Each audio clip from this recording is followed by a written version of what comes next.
नमस्कार और सक्ष news network और आप सभी का स्वागत है। पूर्वांचल में लोकसभा की 28 सीटों पर अपनी स्थिति मजबूत करने के लिए बीजेपी लगातार प्रयास कर रही है। बीजेपी की कोशिश है कि 2024 के लोकसभा चुनाव में पूर्वांचल की हर सीट पर कमल खिला दिया जाए। इसके लिए पूर्वांचल को विकास की तमाम सौगातें तो दी ही गई हैं, साथ ही जातिगत और राजनीतिक समीकरणों को साधने का काम भी तेजी से चल रहा है। इसके अलावा रूठों को मनाने और असंतुष्टों को संतुष्ट करने की प्रक्रिया भी एक साथ चल रही है। देखा जाए तो बीजेपी के दो बड़े चेहरे प्रधानमंत्री नरेंद्र मोदी और उत्तर प्रदेश के मुख्यमंत्री योगी आदित्यनाथ पूर्वांचल से ही जनप्रतिनिधि हैं। प्रधानमंत्री वाराणसी के सांसद हैं तो मुख्यमंत्री योगी गोरखपुर शहर के विधायक हैं। योगी जितना गोरखपुर जाते हैं लगभग उतना ही वाराणसी भी जाते हैं और अभी हाल ही में प्रधानमंत्री मोदी ने भी एक दिन में ही वाराणसी और गोरखपुर का दौरा कर उत्तर प्रदेश को करोड़ों की सौगात भी दी थी।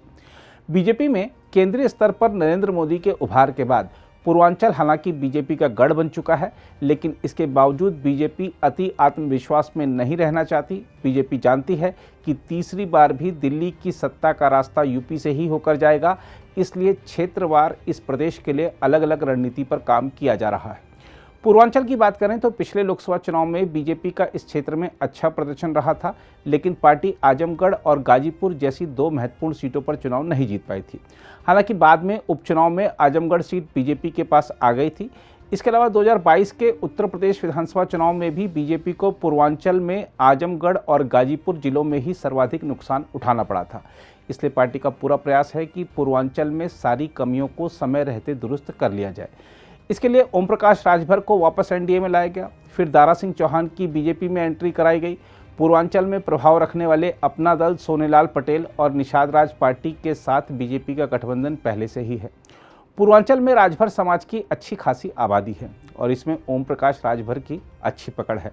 उत्तर प्रदेश विधानसभा चुनाव के समय जब हमने इस क्षेत्र का दौरा किया था तब पाया था कि राजभर मतदाताओं का झुकाव किसी पार्टी की ओर नहीं बल्कि इस बात की ओर था कि ओम प्रकाश राजभर किसको वोट देने के लिए कहते हैं। लगभग ऐसा ही रुतबा निषाद राज पार्टी के अध्यक्ष संजय निषाद के सजातीय लोगों के बीच देखने को मिला था। ओम प्रकाश राजभर ने लोकसभा चुनाव 2019 से ऐन पहले उत्तर प्रदेश के मुख्यमंत्री योगी आदित्यनाथ के खिलाफ मोर्चा खोलकर बीजेपी गठबंधन से नाता तोड़ा था और 2022 का विधानसभा चुनाव उन्होंने समाजवादी पार्टी के साथ गठबंधन कर लड़ा था। लेकिन चुनाव परिणाम के बाद से ही वह अखिलेश यादव पर हमलावर हो गए थे और तभी से यह संकेत दे रहे थे कि उनके लिए सभी विकल्प खुले हैं। राजभर की पार्टी ने पिछले साल जुलाई में राष्ट्रपति चुनाव में विपक्षी गठबंधन के प्रत्याशी यशवंत सिन्हा के बजाय एनडीए की उम्मीदवार द्रौपदी मुर्मू का समर्थन किया। अब एक साल बाद सुभाषपा राष्ट्रीय जनतांत्रिक गठबंधन का हिस्सा बन चुकी है। देखा जाए तो सुहेल देव भारतीय समाज पार्टी उत्तर प्रदेश के 8 जिलों की लगभग 10 लोकसभा सीटों और 40 विधानसभा सीटों के चुनाव परिणाम को प्रभावित कर सकती है। वहीं उत्तर प्रदेश सरकार के पूर्व मंत्री और समाजवादी पार्टी से त्यागपत्र देने वाले दारा सिंह चौहान भी अब बीजेपी में लौट आए हैं। घोसी जो कि मऊ क्षेत्र में है, उस विधानसभा क्षेत्र से समाजवादी पार्टी के विधायक रहे दारा सिंह चौहान के बारे में माना जा रहा है कि उन्हें लोकसभा चुनाव में बीजेपी का उम्मीदवार बनाया जा सकता है। दारा सिंह चौहान ने 2022 के विधानसभा चुनाव के दौरान योगी आदित्यनाथ के नेतृत्व वाली बीजेपी सरकार में वन मंत्री पद से इस्तीफा देकर सपा की सदस्यता ग्रहण की थी और मऊ जिले की घोसी विधानसभा सीट से वह सपा के टिकट पर निर्वाचित हुए थे।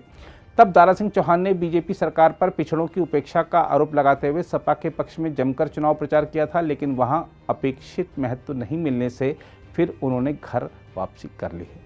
दारा सिंह चौहान के साथ ही स्वामी प्रसाद मौर्य और धर्मपाल सैनी भी मंत्री पद से इस्तीफा देकर ऐन विधानसभा चुनाव के समय सपा में चले गए थे, लेकिन इन 3 नेताओं में से सिर्फ दारा सिंह चौहान ही चुनाव जीत पाए थे और बाकी दोनों नेता स्वामी प्रसाद मौर्य और धर्मपाल सैनी अपना चुनाव हार गए थे।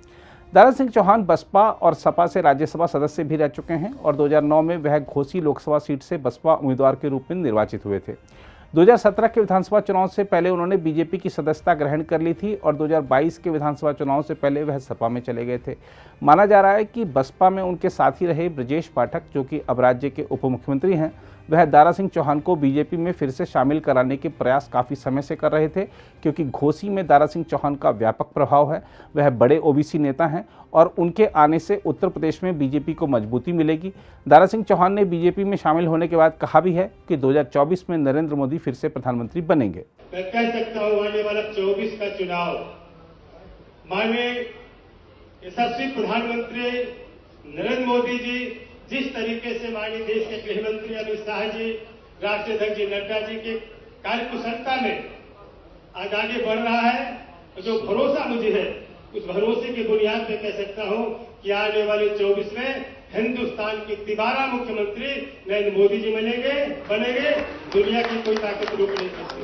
और मैं कह नहीं रहा हूं, आप खुद हमारे पत्रकार साथियों आप जानते हैं, प्रधानमंत्री आदरणीय नरेंद्र मोदी जी बनेंगे, ये दुनिया की कोई ताकत रोक नहीं पाएगी। तीसरी बार प्रधानमंत्री, और आज मोदी जी और योगी जी के नेतृत्व में जो विकास का काम, जन कल्याण का काम, गरीब कल्याण का काम जिस तेजी से आगे बढ़ रहा है, मुझे पूरा भरोसा आने के साथ आज भारतीय जनता पार्टी का मैं सिपाही के रूप में आज मेरी घर वापसी हुई है। एक कार्यकर्ता सिपाही बनकर के 2024 में भारतीय जनता पार्टी की ताकत को बढ़ाने के लिए एक लोकसभा जिता करके तीसरी बार देश के प्रधानमंत्री नरेंद्र मोदी जी को प्रधानमंत्री बनाने का काम करेंगे। और मैं कह नहीं रहा हूं, जितने लोग यहाँ बैठे पत्रकार भाई भी, आप लोग भी बखूबी मैं जानता हूँ, आप लोग जमीन से जुड़े हुए जमीनी सच्चाई को जानते हैं। आज आंकड़ा लगा लीजिए, पूर्वांचल में एक भी सीट बता दीजिए, एक भी सीट। और एक सीट की बात मैं जानता हूँ जो आजमगढ़ का है, जिसपे लोग कहते शायद वो लड़ाई में रहे, लड़ाई में नहीं, भारी बहुमत से वहां भी भारतीय जनता पार्टी चुनाव जीतने जा रही है। उत्तर प्रदेश की 5 सीट जहां पे केवल दूसरी पार्टी लड़ने के लिए दिखाई देती है, बाकी उत्तर प्रदेश में कोई सीट नहीं जीतने वाली। 80 की 80 लोकसभा भारतीय जनता पार्टी की झोली में 24 में जाएगी और आगे नरेंद्र मोदी जी देश के प्रधानमंत्री बनेंगे। और इसलिए साथियों, मैं ज्यादा न कहते हुए आप तमाम साथियों का फिर आपसे बात करूंगा, लेकिन जिस तरीके से आदरणीय मोदी जी, आदरणीय योगी जी के नेतृत्व में, मोदी जी के नेतृत्व में देश में और योगी जी के नेतृत्व में आज प्रदेश में विकास की गंगा बह रही है। जिस तरीके से प्रदेश में चतुर्दिक विकास हो रहा है, हम उत्तम प्रदेश बनने की तरफ अग्रसर है। जिस तरीके से माननीय मोदी जी के नेतृत्व में आज देश नहीं दुनिया में इस देश का सम्मान बढ़ा है, कहने की जरूरत नहीं है। आज मोदी जी की इज्जत, मोदी जी की ताकत केवल देश की धरती पे नहीं बल्कि आसमान पर भी बढ़ रहा है। जिस तरीके से चंद्रयान 3 को आपने देखा कि जो कक्ष में जहां प्रक्षेपण हुआ है, प्रक्षेपण के बाद, और ये नहीं शायद दुनिया का चौथा मुल्क तो बनेगा, और जिस स्थान पे स्थापित होने वाला है शायद हिंदुस्तान दुनिया का पहला नंबर पर पहुंचने वाला है। इसलिए आज मैं आदरणीय मोदी जी के नेतृत्व की सराहना करते हुए, बधाई देते हुए कि आज आपके नेतृत्व में, माननीय अमित शाह जी के नेतृत्व में, माननीय नड्डा जी के नेतृत्व में, माननीय योगी जी के नेतृत्व में, प्रदेश अध्यक्ष के नेतृत्व में आज पूरे प्रदेश के यहाँ पे लोग आए हैं। सब संकल्प लेके जाएंगे कि जब तक 24 में तिबारा माननीय प्रधानमंत्री को, तिबारा प्रधानमंत्री मोदी जी को नहीं बना लेंगे, हम चैन से बैठने वाले नहीं हैं। बहरहाल ओम प्रकाश राजभर के भी बीजेपी के साथ आ जाने के बाद उत्तर प्रदेश लगभग विपक्ष मुक्त हो चुका है, क्योंकि समाजवादी पार्टी के गठबंधन में अब सिर्फ अपना दल का दूसरा गुट और राष्ट्रीय लोकदल ही बचे हैं।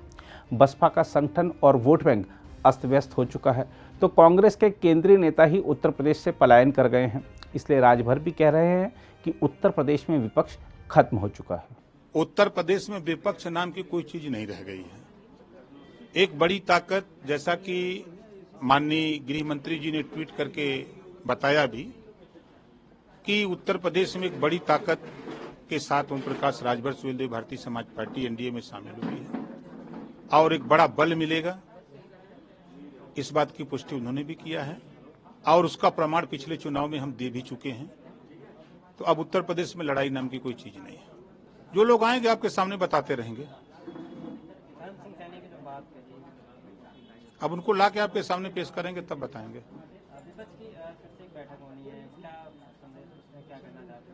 देखिए, वो अपना बैठक करें, हम एनडीए की बैठक में 18 तारीख को रहेंगे।